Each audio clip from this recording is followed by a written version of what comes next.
My name is Rebecca Thompson, and I'm 34 years old.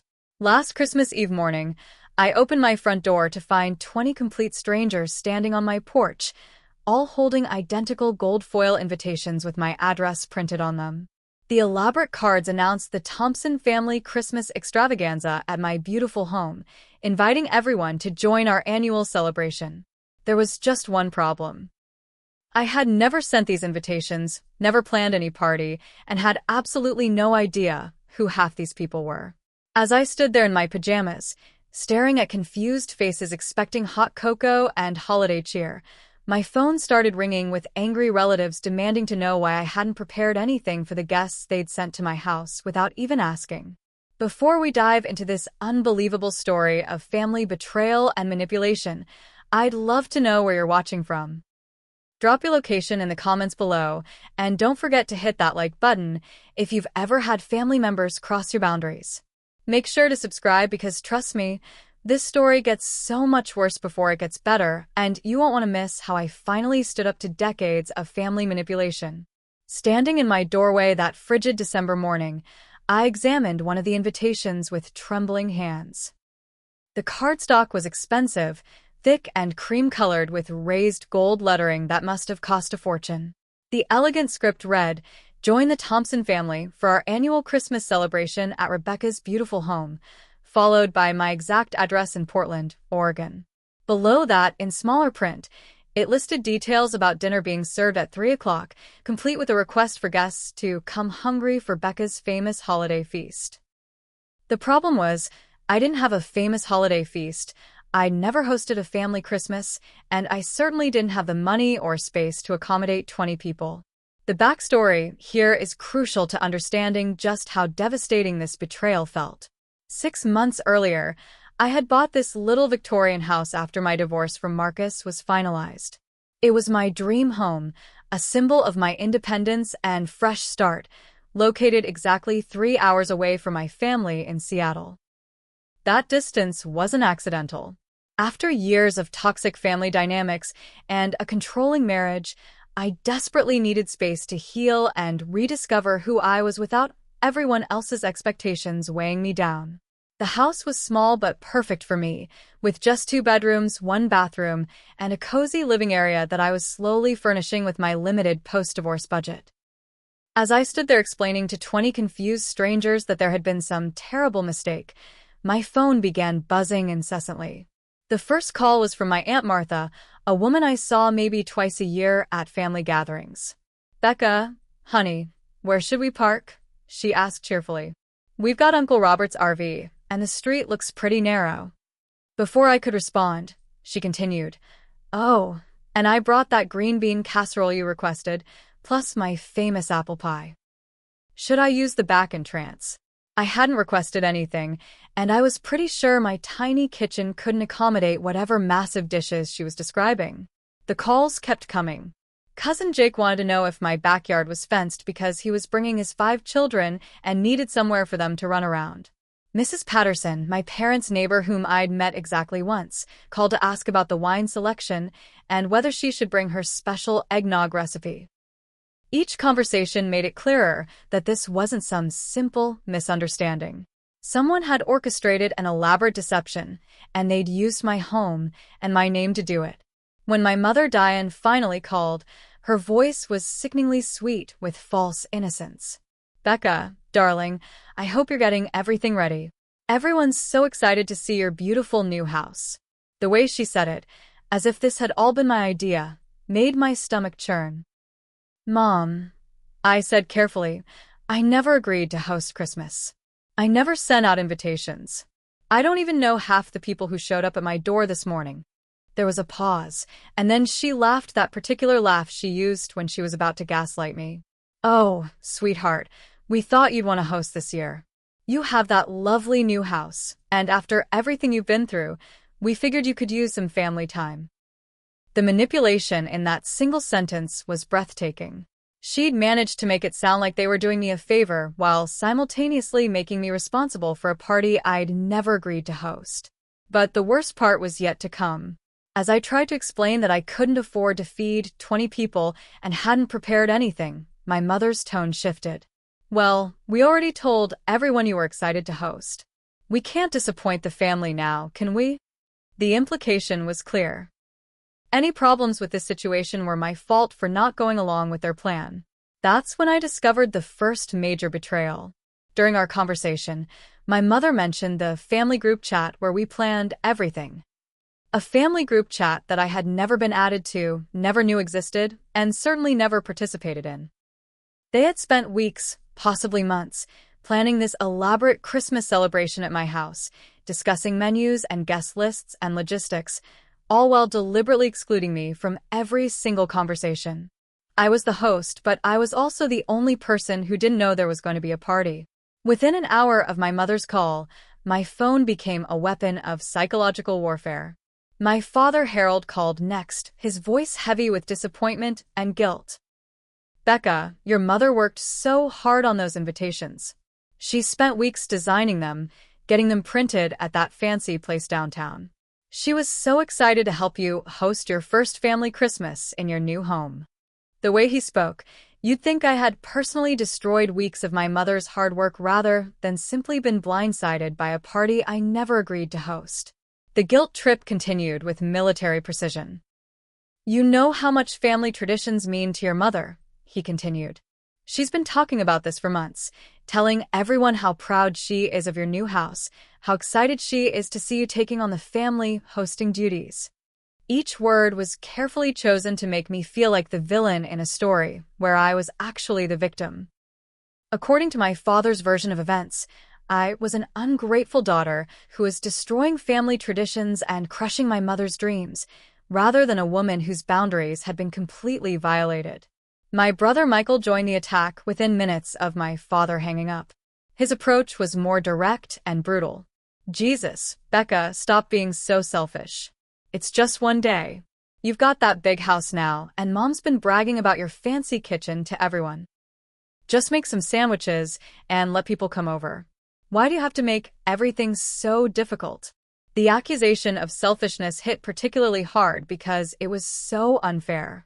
Wanting to be consulted before my home was volunteered for a major family gathering wasn't selfish. It was basic human decency. But my sister Jennifer's response was the cruelest of all. Instead of calling, she sent a text message that I'll never forget. "Some of us actually care about family traditions, Becca. Some of us don't think we're too good for our own family, just because we got a divorce and bought a house. Grow up and act like an adult." The text was devastating because it attacked not just my response to this situation, but my entire life choice to create distance from the family dynamics that had been toxic for years. As I sat in my kitchen, surrounded by the boxes I still hadn't unpacked and furniture I still couldn't afford, the full scope of the betrayal began to reveal itself. This wasn't a spontaneous decision or a simple miscommunication. Through careful questioning during subsequent phone calls, I pieced together that my family had been planning this Christmas extravaganza for over 2 months. They had researched my house online, apparently using the real estate listing photos to plan how many people could fit in my living room. They had discussed my financial situation, my post-divorce emotional state, and my need for family support, all without ever including me in these conversations about my own life. The false narrative they had created was particularly insidious. According to multiple family members who called that day, my mother had been telling everyone that I was desperately lonely after my divorce and really needed family around during the holidays. She had painted a picture of me as a sad, isolated woman who would be grateful for any family attention, rather than someone who had deliberately chosen to spend the holidays quietly in my new home, focusing on healing and building my independent life. The emotional blackmail reached its peak when my mother called back later that afternoon. "Becca, I've already told Grandma Rose about the party, and she's so excited. She went out and bought a new dress specifically for this occasion. She's been talking about it for weeks, telling all her friends at the senior center about her granddaughter's beautiful new house. You can't possibly disappoint her now." Using my 87-year-old grandmother as emotional leverage was a new low, even for my mother. But the financial manipulation was equally cruel. When I tried to explain that I simply couldn't afford to feed 20 people, my mother's response was dismissive and condescending. Oh, honey, don't worry about money. Just make some simple appetizers. Everyone will understand. The suggestion that I could feed 20 people with simple appetizers showed how completely disconnected she was from both reality and my financial situation. I was still paying off divorce attorney fees, had used most of my savings for the house down payment, and was living paycheck to paycheck while trying to furnish my new home.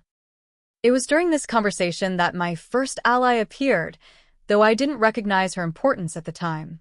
My elderly neighbor, Mrs. Chen, had been watching the parade of confused strangers coming to my door all morning. She knocked gently during one of my more heated phone conversations and offered me a cup of tea and a sympathetic ear. As I explained the situation, she nodded knowingly. "I've seen this pattern before, dear," she said quietly. "Some families think love means control, and they can't tell the difference between helping and manipulating." Her words were the first validation I'd received all day that my feelings were reasonable and my family's behavior was wrong. The deeper I dug into how this Christmas catastrophe had been orchestrated, the more horrified I became. That evening, while trying to process the day's events, I decided to check my email to see if there were any clues about how this had all started. What I found made my blood run cold. Hidden in my spam folder were dozens of emails sent from an account I'd never seen before, RebeccaThompsonChristmas@gmail.com. Someone had created a fake email account using my name and had been corresponding with extended family members for months. The email trail was extensive and deeply disturbing. The earliest message, dated October 15th, was sent to my entire extended family with the subject line, "Exciting news about Christmas this year." The message, written in a tone that was supposed to sound like me but felt completely foreign, announced my excitement about hosting the family Christmas celebration in my beautiful new home and asked for everyone's addresses so I could send proper invitations. Reading these fake emails written in my voice was like discovering someone had been wearing my face while conducting conversations I never had. As I scrolled through the correspondence, I realized my mother had been orchestrating an elaborate performance. She had positioned herself as my helpful coordinator, telling family members that I was overwhelmed with excitement but a little anxious about the details. She offered to help with the planning, the invitations, and the coordination, painting herself as the supportive mother helping her daughter navigate her first major family hosting responsibility. Every email made it seem like I was an enthusiastic but inexperienced host who desperately needed my mother's guidance. The financial implications became clear as I read further.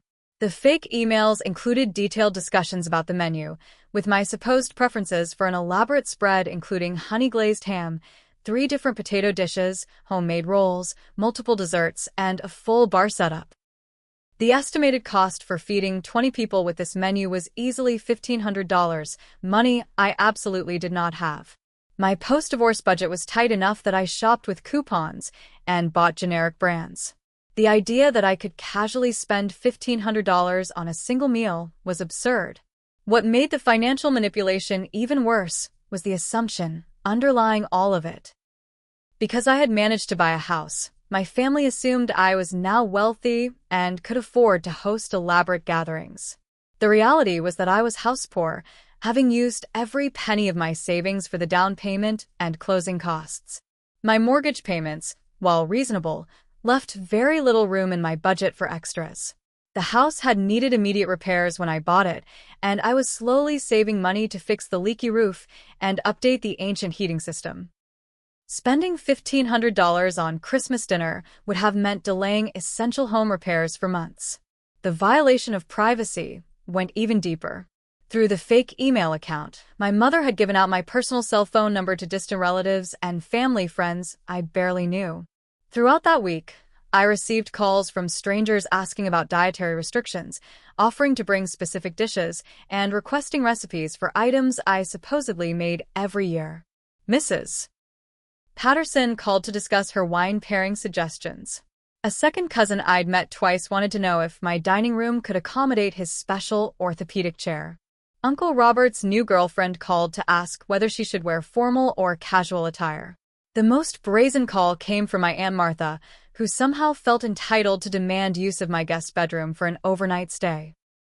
"I just assumed we'd stay with you, dear," she said when I tried to explain that I didn't have a guest room. The invitation made it sound like such a grand celebration. I figured you'd have room for out-of-town family. When I explained that my house only had 2 small bedrooms and minimal furniture, she seemed genuinely shocked. But the email said you had plenty of space for everyone. The realization that my mother had been exaggerating or outright lying about my living situation to make the party sound more feasible was another layer of betrayal. The situation reached peak absurdity when my Uncle Robert called to discuss parking arrangements for his 30-foot RV. Apparently, my mother had told him I had plenty of space for his motor home, despite the fact that I lived on a narrow city street with no driveway and certainly no accommodation for a recreational vehicle. "I was planning to hook up to your electrical system," he explained cheerfully. "Your mom said you'd be happy to help with that." The image of my elderly uncle trying to maneuver a massive RV down my residential street and somehow connect it to my house's electrical system would have been comical if it wasn't so representative of the complete fantasy my family had constructed around this event. The breaking point came on December 23rd when my mother showed up at my house unannounced, her car loaded with boxes of Christmas decorations.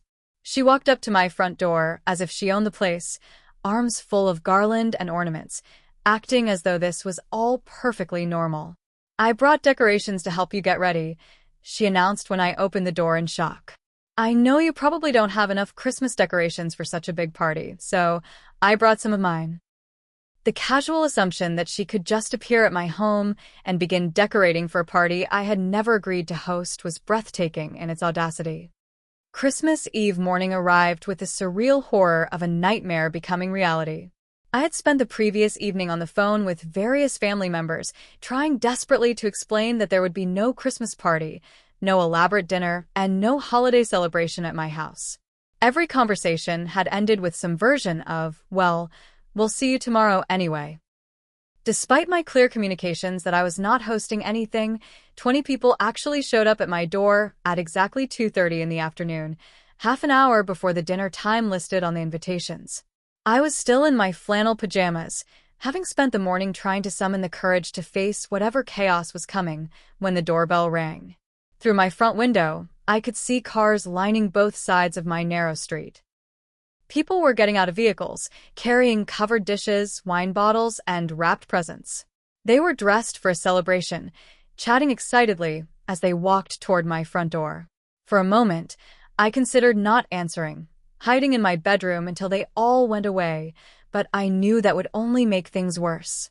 When I opened the door, the scene was exactly as horrific as I had imagined. 20 confused faces stared at me, taking in my pajamas, my unmade-up face, and the complete absence of any holiday decorations or preparation behind me. My house looked exactly like what it was, the home of someone who had planned to spend Christmas Eve alone, maybe watching movies and eating leftover pizza. There were no twinkling lights, no festive music, no smell of cooking turkey, no signs whatsoever of the elaborate celebration everyone had been promised.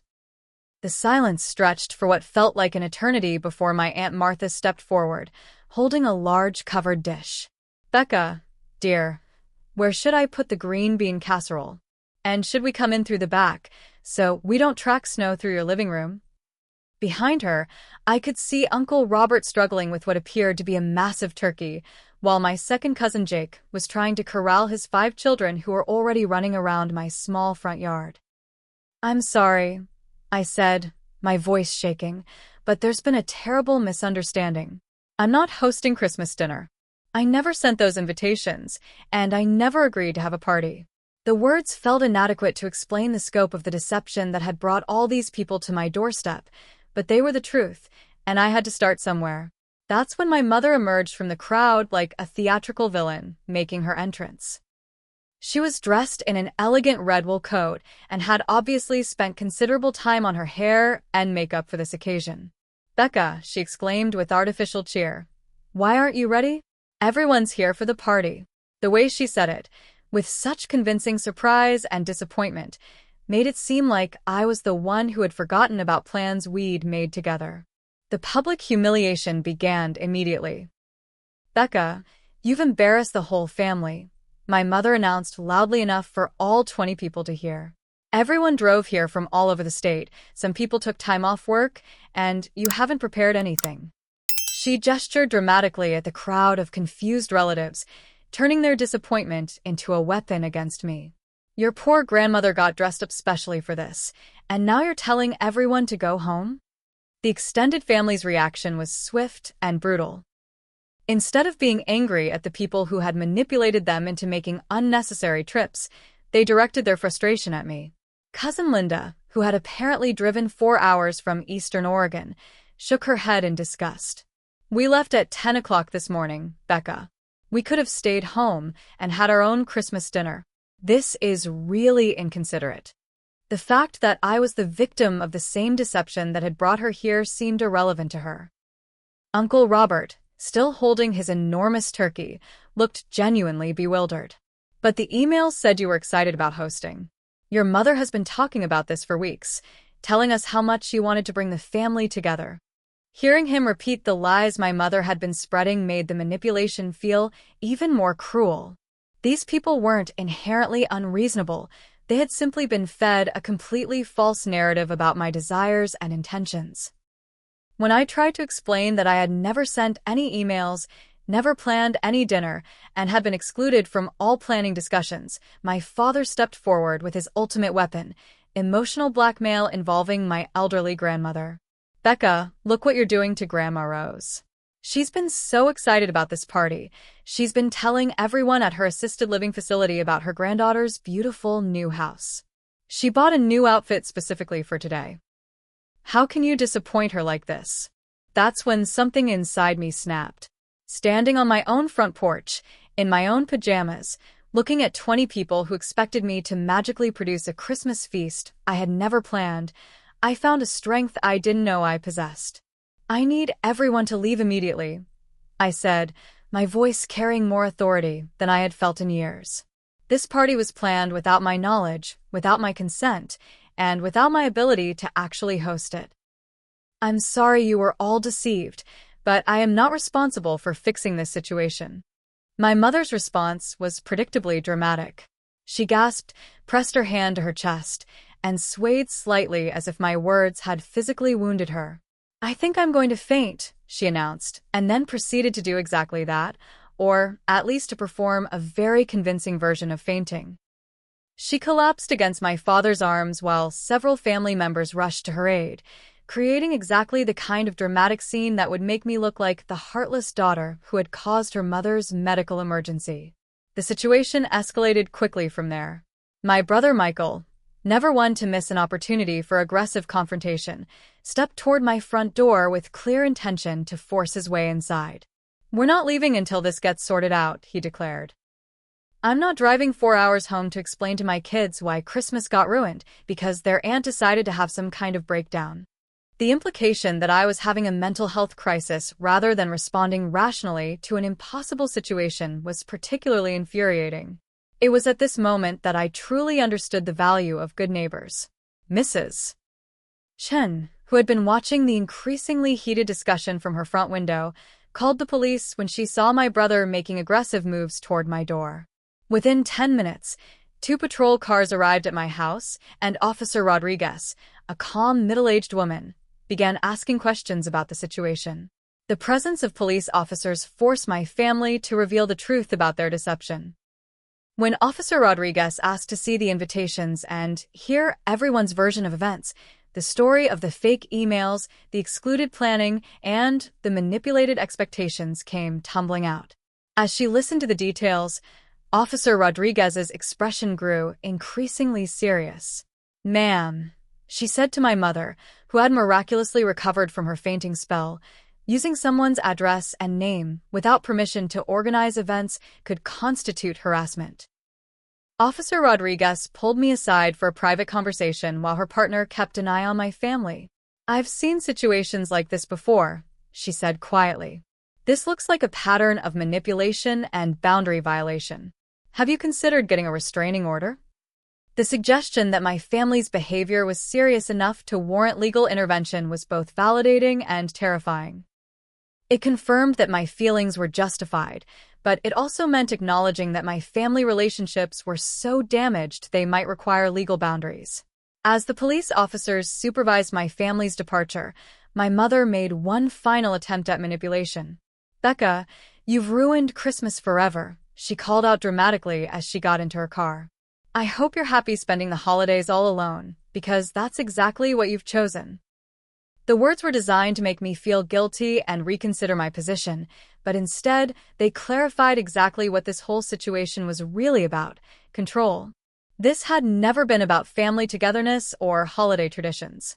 It had been about my family's inability to accept that I was building an independent life beyond their manipulation. The day after Christmas, I woke up in my quiet house feeling both devastated and oddly liberated. The silence that my mother had intended as punishment actually felt like peace. For the first time in months, I could think clearly without the constant pressure of family expectations and manipulations weighing on my decisions. I made coffee, sat in my favorite corner of the living room, and began to research exactly what legal rights I had and what my family's actions might constitute under the law. My first call was to my friend Sarah, who worked as a paralegal at a family law firm. When I explained what had happened, her response was immediate and sobering. "Becca, what they did could potentially fall under harassment, identity theft, and possibly fraud, depending on whether any money changed hands. Using your name and address to organize events without permission is definitely illegal. You need to document everything." She helped me understand that my family's actions weren't just morally wrong or emotionally manipulative, they might actually be criminal. Sarah's advice led me to start investigating the full scope of my family's deception, and what I discovered was far worse than I had imagined. The financial motivations behind their elaborate scheme began to reveal themselves when I did some casual digging into my parents' current situation. A quick search of public records revealed that my father had filed for bankruptcy protection 6 months earlier. Their house, the house I had grown up in, was in foreclosure. The family's financial situation was desperate, and they needed to maintain appearances with the extended family who didn't know about their problems. The pieces of the puzzle started fitting together in a way that made me feel sick. My parents hadn't just wanted to use my house for convenience, they had needed to use my house to maintain the illusion of family stability. Uncle Robert, who had planned to bring his RV, was one of the wealthier family members and someone my parents had borrowed money from in the past. Cousin Linda's husband ran a successful business that my brother Michael had been hoping to get contracts from. The guest list hadn't been random, it had been carefully curated to include family members who could provide financial opportunities or support. My brother Michael's business was also failing, I learned from some discreet inquiries. His construction company was behind on several projects, and he was facing potential lawsuits from unhappy clients. The Christmas gathering would have been a perfect networking opportunity for him to rebuild relationships with family members who might throw work his way. My sister Jennifer, meanwhile, was going through an expensive divorce and desperately needed to appear stable and successful to maintain custody of her children. The realization that my entire family had planned to exploit my house and my hospitality to cover for their various financial and personal crises was devastating. They hadn't seen me as a beloved daughter and sister deserving of honesty and respect.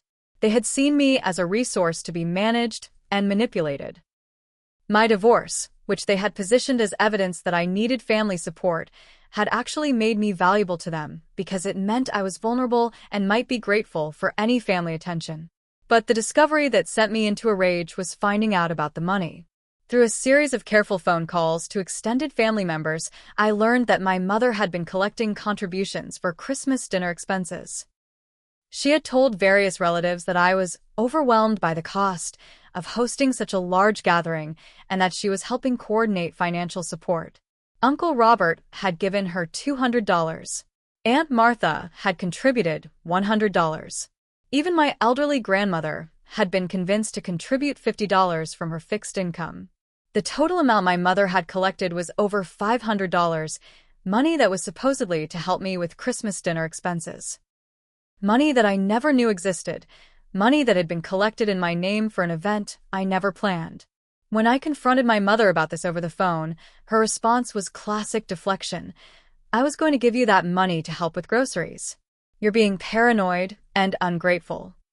The idea that she was planning to give me money she had collected specifically for expenses I was supposed to incur was absurd, and we both knew it. The phone call with my mother revealed the third major betrayal.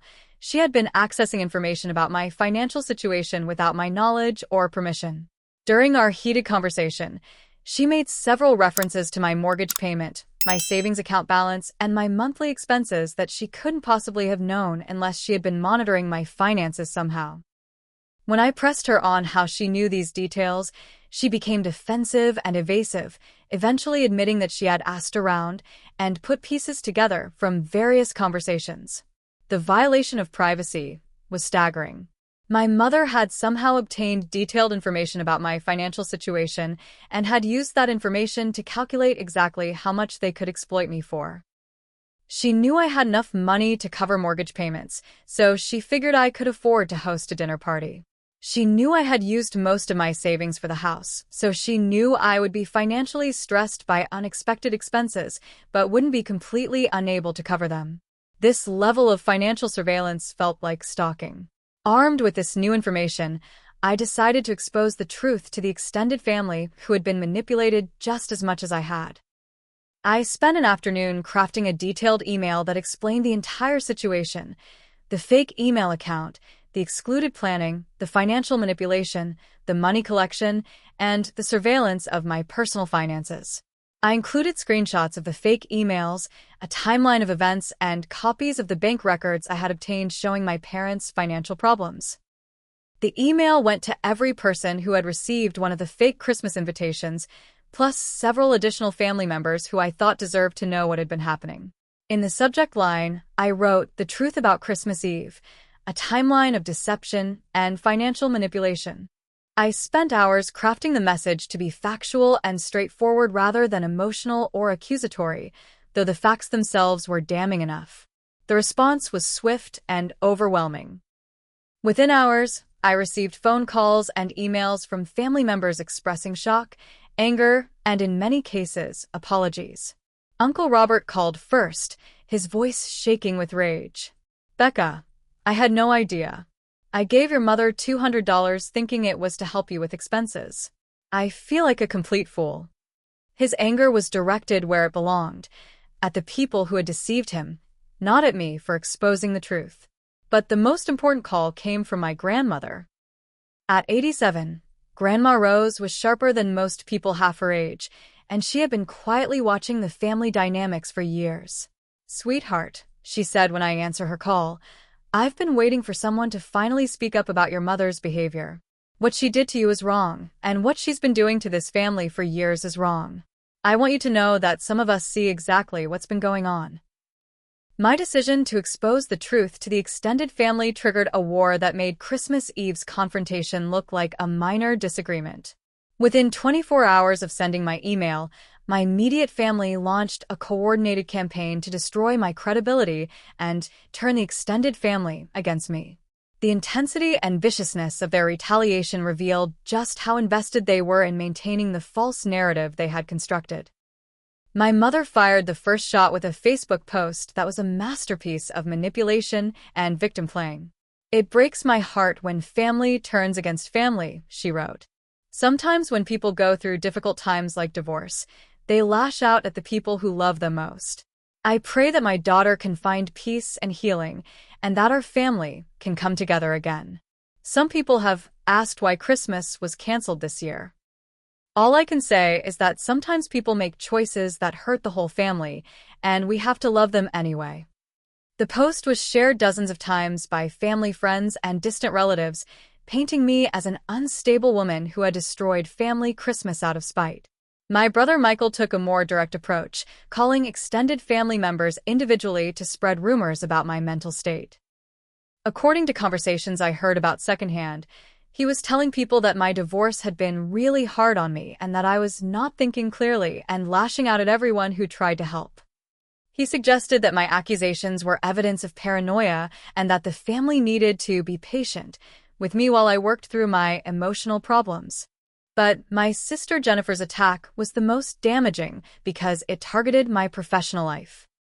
She called my workplace's human resources department with concerns about my mental health and stability. She told them that I had been making paranoid accusations against family members and that she was worried about my ability to handle stress and make rational decisions. She positioned herself as a concerned sister who was afraid that my breakdown might affect my work performance. The call to my employer forced me to take time off work to meet with HR and explain the situation. Sitting in a sterile conference room trying to convince my boss and the HR director that I wasn't having a mental health crisis while my own sister was spreading rumors about my stability was one of the most humiliating experiences of my life. Fortunately, my work performance spoke for itself, and after I provided documentation of the harassment and manipulation, HR concluded that I was the victim rather than someone whose judgment was impaired. But the family's retaliation went beyond character assassination. My mother attempted to gain access to my house by showing up with an elaborate story about having left important medication inside during the Christmas Eve chaos. She claimed she had brought her heart medication with her and must have left it somewhere in my house during the confrontation. She demanded that I either let her search for it or give her my house key so she could look while I was at work. The story was obviously fabricated. My mother hadn't been inside my house for more than 30 seconds, and she certainly hadn't had time to misplace anything. But she presented the story to my neighbor Mrs. Chun with such conviction and apparent distress that Mrs. Chun almost fell for it. Fortunately, Mrs. Chun had the wisdom to call me at work before giving my mother access to my house. "Something feels wrong about this, dear," she said when she called. "If she really left medication here on Christmas Eve, why wait 3 days to come looking for it?" Mrs. Chen's refusal to be manipulated saved me from what could have been a serious violation of my privacy and security. My mother's attempt to gain unauthorized access to my home was evidence that the family's behavior was escalating beyond psychological manipulation into potentially criminal territory. I documented the incident with photos of my mother arguing with Mrs. Chun on our shared front porch and added it to the growing file of evidence I was keeping about their harassment. The discovery of the fourth betrayal came when I realized that my family had been monitoring my finances more extensively than I had initially understood. During one of my heated phone conversations with my mother, she made reference to my recent credit card purchases and seemed to know details about my spending that she couldn't have obtained through casual observation. When I pressed her about how she knew these specifics, she eventually admitted that she had been tracking my financial activity through methods she refused to explain. The financial surveillance was deeply disturbing because it suggested a level of invasion of privacy that went far beyond nosiness. My mother somehow knew about my mortgage payments, my utility bills, my grocery expenses, and even my credit card balances. She had used this information to calculate my disposable income and determine exactly how much she thought I could be pressured to spend on their Christmas scheme. The realization that someone had been watching my financial activity without my knowledge made me feel violated in a way that was hard to describe. The family's campaign to isolate me reached its peak when they organized what they called a family meeting to address my behavior. The meeting was held at my parents' house and included my brother, sister, and several key extended family members. I was deliberately excluded from this meeting where my punishment for exposing their deception was to be decided. The very fact that they thought they had the authority to hold a meeting about my life without including me showed how completely they misunderstood the concept of adult independence. Cousin Kate, who had always been one of the more reasonable family members, attended the meeting and called me afterward to report what had happened. "Becca, you need to know what they're planning," she said, her voice shaking with anger. "Your mother spent an hour painting you as unstable and vindictive.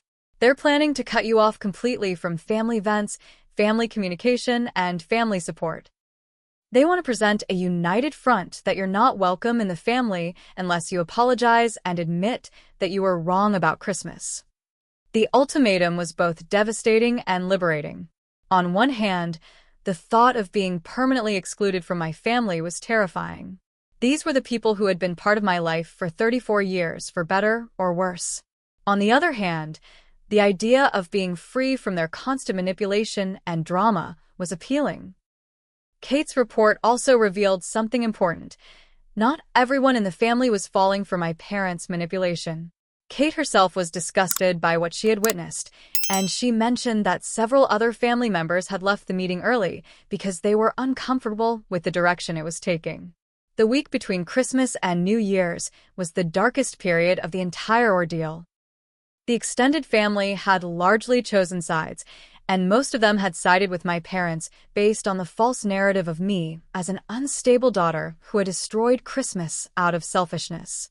Uncle Robert, who had initially been angry about being deceived, was convinced by my mother's victim playing to believe that I had overreacted to a simple miscommunication. Aunt Martha decided that the whole situation was too much drama and chose to avoid taking any position, which effectively meant supporting the status quo. The isolation was crushing. Family members who had been friendly and supportive during my divorce suddenly stopped returning my calls. Cousins who had always included me in group texts and social media interactions quietly removed me from their contact lists. The family's coordinated campaign to paint me as unstable and vindictive had been devastatingly effective. People who had known me for decades were choosing to believe that I was capable of elaborate paranoid delusions rather than accepting that my parents were capable of manipulation and deception. The professional consequences continued as well. While HR had concluded that I wasn't having a breakdown, the stress of defending myself at work, combined with the ongoing harassment from my family, was affecting my performance. I was distracted, exhausted, and emotionally drained. My supervisor, while sympathetic, was clearly concerned about my ability to handle my normal workload. I found myself in the impossible position of needing to prove that I was stable and competent while dealing with a situation that would challenge anyone's emotional equilibrium. The financial stress was also intensifying. The legal consultation I had sought was expensive, and I was considering whether I could afford to pursue harassment charges against my family. The home repairs I had been saving for were delayed indefinitely because I needed to keep money available for potential legal expenses. The independence I had been so proud of achieving felt fragile and threatened. My family's manipulation was succeeding in making my life unstable, even though I had done nothing wrong. But it was my mother's next move that pushed the situation into truly disturbing territory. Desperate to regain control of the narrative, she contacted my ex-husband Marcus. I hadn't spoken to Marcus since our divorce was finalized, and we had agreed to maintain no contact unless absolutely necessary. My mother called him with a story about being worried about my mental health and suggested that they work together to help me through my difficult time. Marcus's response was completely unexpected and became a turning point in the entire situation. Instead of being manipulated by my mother's false concern, he immediately saw through her tactics and called me directly. "Becca, your mother just called me with some insane story about you having a breakdown and destroying Christmas," he said. "I told her that in my experience, you're one of the most rational people I've ever known, and if you're having problems with your family, it's probably because they're being unreasonable, not because you're unstable." Marcus's validation meant more than I could have expected. While our marriage hadn't worked out, he had lived with my family's manipulation for years and understood exactly what I was dealing with. "Your mother tried this same thing during our divorce," he told me. "She called me multiple times trying to get me to talk sense into you and convince you to stay married. When that didn't work, she tried to get me to side with her against you in the divorce proceedings. I should have warned you that she'd try something like this again." Marcus's support opened the door to revelations about my family's history of manipulation that I hadn't fully understood. He told me that during our marriage, my parents had repeatedly borrowed money from him with promises to pay it back, but had never repaid a single loan. The total amount they had borrowed and kept was over $3,000. They had used emotional manipulation and family guilt to pressure him into these loans, always with stories about temporary financial hardship and promises of quick repayment. "They saw me as a resource to be exploited just like they're doing to you now," Marcus explained. "The difference is that I was married to you, so I felt obligated to help your family. Now that you're divorced and independent, they're trying to use your house and your hospitality the same way they used my money." His perspective helped me understand that the Christmas scheme wasn't an isolated incident, but part of a long-term pattern of family exploitation. Mrs. Chin continued to be an invaluable ally, offering both practical support and emotional wisdom. She had lived through her own family manipulations decades earlier when she immigrated to the United States, and she recognized the patterns of behavior I was describing. In my culture, family loyalty is very important, she told me over tea one afternoon, but true loyalty goes both ways. Family that truly loves you doesn't lie to you, steal from you, or use you for their own benefit. Mrs. Chen also provided practical help by serving as a witness to my family's behavior. She had photographed my mother's attempt to gain unauthorized access to my house, and she kept detailed notes about the various family members who had shown up at my door making demands or accusations. Her documentation was creating a paper trail that could be valuable if I decided to pursue legal action. But the most important ally emerged from within my own extended family. Cousin Kate, who had been disgusted by the family meetings she had attended, began her own investigation into my mother's behavior.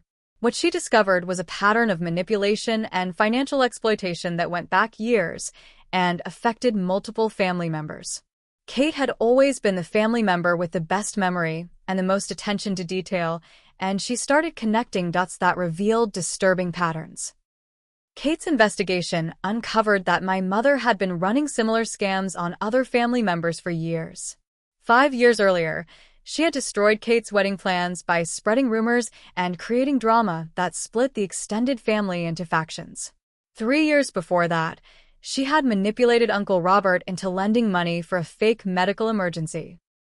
The Christmas scheme wasn't an isolated incident of poor judgment. It was the latest in a long series of manipulative behaviors designed to maintain control and extract resources from family members. Uncle Robert's confession was particularly revealing.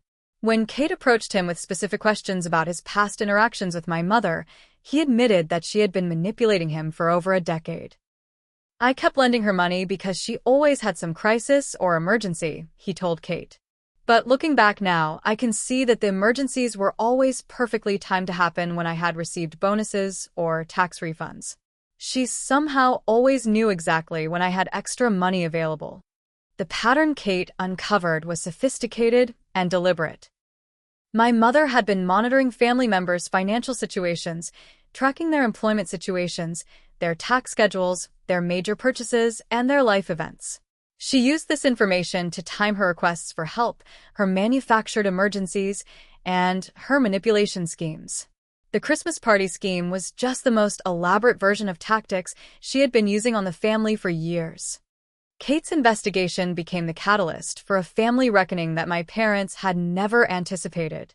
Armed with detailed documentation of my mother's pattern of manipulation and financial exploitation, Kate organized a meeting of the extended family that included everyone who had been affected by various schemes over the years. This time, the meeting wasn't about my behavior, it was about holding my mother accountable for years of documented deception. Uncle Robert's accounting background proved invaluable in tracing the financial aspects of my mother's manipulation. He created a detailed spreadsheet tracking every loan, every contribution, every emergency that had involved family money over the past decade. The numbers were staggering. Between the fake medical emergencies, the manufactured crises, the borrowed money that was never repaid, and the various collections taken up for fraudulent purposes, my mother had extracted over $10,000 from the extended family. The most damaging revelation was the discovery of my mother's fake charity fundraising scheme. Kate's investigation revealed that for the past 2 years, my mother had been collecting money from extended family and family friends for my supposed depression treatment following my divorce. She had created elaborate stories about my mental health struggles and my inability to afford proper counseling, collecting donations to help me get the help I needed. Not only had I never received any of this money, I had never needed or wanted the specific type of help she was fundraising for. The charity fraud was particularly cruel because it had damaged my reputation while enriching my mother.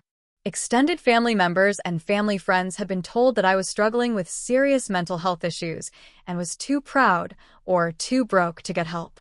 They had contributed money out of genuine concern for my well-being, while my mother pocketed the donations and used them for her own purposes. Meanwhile, people who cared about me had been worried about my mental health based on completely false information. When confronted with Kate's evidence, my father Harold was genuinely shocked. It became clear that while he had been complicit in some of my mother's schemes, he hadn't understood the full extent of her manipulation and fraud. "I knew about the Christmas party planning," he admitted during the family meeting, "but I had no idea about the money collection, the fake emails, or the charity fraud. I thought we were just trying to help Becca feel included in family traditions." My father's shock was believable because Kate's investigation had revealed that my mother had been deceiving him as well. She had been collecting money in his name for various fake emergencies and keeping detailed lies about their financial situation. Harold had been unaware of many of the loans and contributions because my mother had been intercepting and managing all communication about them. In some ways, he had been as manipulated as the rest of the family, though his willingness to go along with schemes he didn't fully understand made him complicit. My brother Michael and sister Jennifer's reactions were more complicated. As Kate's evidence was presented, it became clear that they had been aware of at least some of my mother's manipulation but had chosen to benefit from it rather than oppose it. Michael had received money from some of the fake emergency collections, and Jennifer had been the beneficiary of loans that were never repaid. They hadn't orchestrated the schemes, but they had been willing accomplices who profited from the family's exploitation. The family meeting became a turning point when the extended family unanimously decided that my mother's behavior could not continue without consequences. Uncle Robert, as one of the oldest and most respected family members, led the discussion about what needed to happen next. "This isn't about one bad Christmas party," he said firmly. "This is about a pattern of lying, stealing, and manipulation that has damaged this family for years. It has to stop." The confrontation with my mother was both satisfying and heartbreaking to witness. When presented with documented evidence of her various schemes, her first response was to deny everything, then to minimize it, and finally to attempt her usual victim-playing tactics. "I was just trying to help the family," she protested. "Everything I did was for other people, not for myself." But the detailed financial records and timeline of deception made her denials impossible to maintain. When her usual manipulation tactics failed, my mother became desperate and revealed the depth of her delusion. "You're all ganging up on me because Becca has convinced you to hate me," she accused. "She's turned my own family against me with her lies and paranoia." The irony of her accusing me of the exact tactics she had been using was lost on her, but it was crystal clear to everyone else in the room. The family's decision was swift and unanimous. My mother would face real consequences for her behavior, or she would be permanently excluded from family activities and communications. The specific requirements included repaying all the money she had stolen through various schemes, attending counseling to address her manipulative behaviors, and making public apologies to everyone she had deceived. If she refused to comply, she would be cut off from the family entirely. My moment of vindication came when I was invited to address the family meeting and share my perspective on the Christmas incident and the broader pattern of manipulation. Standing in front of the extended family, many of whom had initially sided against me, I was able to calmly and clearly explain how the manipulation had affected me and why I had felt compelled to expose the truth. The difference between this meeting and the Christmas Eve confrontation was striking. This time, people were listening with open minds rather than predetermined conclusions. The family's apology was both healing and validation that my decision to fight back had been right. Uncle Robert spoke for the group when he said, "Becca, we owe you a sincere apology for not seeing what was happening and for initially blaming you for problems you didn't create. You showed courage in exposing the truth, and you saved this family from continued exploitation." Hearing those words from family members who had initially turned against me was profoundly healing. The legal consequences were resolved when my mother agreed to comply with the family's requirements rather than face potential criminal charges. While I could have pursued harassment and fraud charges, the family restitution plan felt more appropriate and offered a path toward eventual reconciliation rather than permanent destruction of relationships. My mother's agreement to attend counseling and make financial restitution was a form of accountability that felt more meaningful than criminal prosecution. 6 months after that devastating Christmas Eve, my life had transformed in ways I never could have anticipated. The crisis that had felt like the end of my family relationships had actually become the beginning of healthier, more honest connections with the people who truly mattered. The process of setting boundaries and demanding accountability had been painful, but it had ultimately created space for genuine relationships to flourish. My relationship with Uncle Robert deepened into something resembling the father-daughter connection I had always wanted but never experienced with my own father. Unlike Harold, who had been either complicit in my mother's schemes or willfully blind to them, Uncle Robert demonstrated what healthy family support actually looked like. He respected my independence, asked before offering advice, and never made demands on my time or resources. When I needed help with major house repairs, he offered his expertise and labor as a gift, not as a way to create obligation. Cousin Kate and I developed a sisterly bond that was based on mutual respect rather than family obligation. Our shared experience of surviving my mother's manipulation created a foundation of understanding that made our relationship feel authentic in a way that family relationships rarely do. Kate's courage in investigating and exposing the truth had saved not just me, but the entire extended family from continued exploitation. We began a tradition of monthly dinners where we could talk honestly about family dynamics and support each other's independence. My relationship with Grandma Rose flourished once the artificial drama was removed from our interactions. Our weekly phone calls became genuine conversations about her life experiences, her wisdom about relationships, and her observations about family patterns across generations. She had been quietly watching the family dynamics for decades, and her perspective helped me understand that my mother's behavior wasn't a recent development, but part of a long-term pattern that had affected multiple generations. The reconciliation with my brother Michael and sister Jennifer was slower and more complex, but ultimately successful. Both of them had to acknowledge their roles as willing accomplices in my mother's schemes, and both had to demonstrate genuine change in their behavior before I was willing to trust them again. Michael's transformation was particularly notable. He began attending therapy to address his own controlling tendencies and learned to ask for help directly rather than through manipulation. Jennifer's divorce resolution helped her understand how family manipulation had damaged her own relationships, and she became an advocate for honest communication. Even my relationship with my father, Harold, slowly improved, though it required him to acknowledge years of enabling behavior and commit to change. His shock at discovering the extent of my mother's deception was genuine, and his willingness to attend counseling and learn about healthy family dynamics showed real commitment to repair. The process was gradual, with clear boundaries and consequences, but it eventually led to a relationship based on respect rather than obligation. My mother's journey was the most complicated and is still ongoing. The counseling requirement revealed deep-seated financial anxiety and control issues that had been driving her manipulative behavior for decades. Her childhood experiences with poverty and family instability had created a desperate need to control resources and relationships that had evolved into sophisticated manipulation tactics. Understanding the roots of her behavior didn't excuse it, but it provided a framework for potential healing. The slow, supervised reconciliation process with my mother has been challenging but ultimately worthwhile. The relationship will never be the same as it was before, and it shouldn't be. The new dynamic is based on clear boundaries, honest communication, and real consequences for boundary violations. My mother's progress in therapy has been genuine, and her efforts to make amends have been meaningful, but trust will be rebuilt gradually over years, not months. My personal growth through this crisis taught me lessons about self-worth that went far beyond family relationships. Therapy with Dr. Williams helped me recognize that my willingness to be exploited by my family was connected to broader patterns of seeking approval through sacrifice. Learning to value my own needs and boundaries has improved every area of my life, from my professional relationships to my romantic prospects. The house that had been the center of so much conflict became the sanctuary I had originally intended it to be.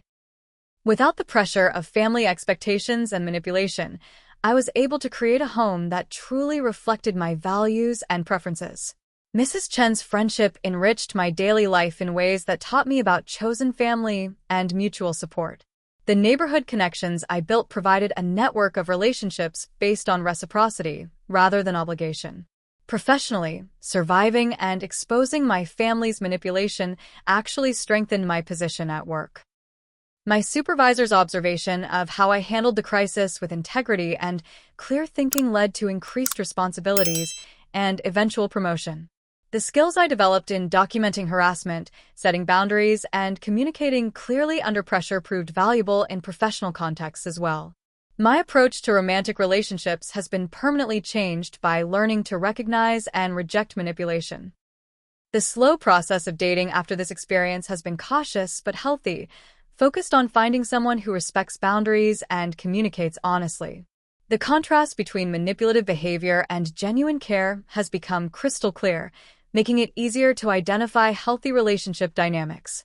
The most important lesson I learned is that true family relationships are built on mutual respect rather than obligation. The people who truly care about you will respect your autonomy, support your independence, and celebrate your success rather than trying to exploit your resources or manipulate your emotions. Setting boundaries doesn't destroy relationships. It preserves them by creating space for genuine love and respect to flourish. The Christmas tradition I've built is everything the original family gathering was supposed to be, but never was. Voluntary, joyful, and based on genuine desire to be together rather than obligation. Mrs. Chin joins me for Christmas Eve dinner. Kate and her family come for Christmas morning, and Uncle Robert provides his famous pancake breakfast. The celebration is smaller than the elaborate party my mother had planned, but it's filled with authentic love and mutual respect. Looking back on that terrible Christmas Eve morning when 20 strangers appeared at my door, I can see it as the catalyst that freed me from decades of family manipulation and gave me the opportunity to build genuine relationships. The crisis forced me to choose between accepting continued exploitation and fighting for my right to independence and respect. Choosing to fight was the best decision I ever made. What questions do you have about family boundaries and manipulation? Have you experienced similar situations where family members used guilt, obligation, or false emergencies to control your choices? I'd love to hear your stories in the comments below. Sharing our experiences helps all of us recognize these patterns and support each other in building healthier relationships. Don't forget to like this video if it resonated with your own family experiences. Subscribe for more stories about overcoming manipulation and building authentic relationships, and share this with anyone who might need to hear that it's okay to set boundaries with family. Thank you for listening to my story, and I hope it helps you feel less alone if you're dealing with similar family dynamics. Remember that you deserve relationships built on love and respect, not manipulation and control. Wishing you the courage to build the family relationships you deserve, whether that's with blood relatives who choose to respect you or with chosen family who truly supports your well-being.